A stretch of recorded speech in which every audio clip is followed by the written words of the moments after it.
అసలు ఉషాకి మేము అన్యాయం చేస్తామని ఎవరు చెప్పారు మీకు? ఎవరు చెప్పలేదమ్మా, కానీ చెప్పుడు మాటలు విని మీ మనసులు మారుతాయేమోనని.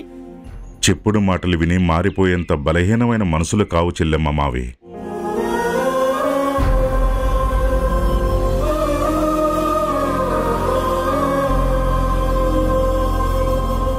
నువ్వేం భయపడకమ్మా.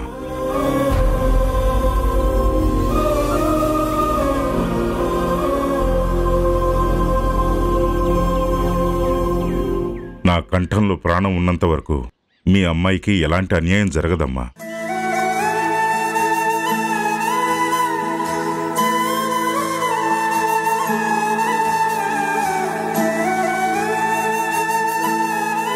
అవునమ్మా, ఉషా మాకు కోడలు మాత్రమే కాదు, ఈ ఇంటి కూతురు కూడా. బొమ్మరిల్లు రాత్రి 8 గంటలకు మీ ఈటీవీలో.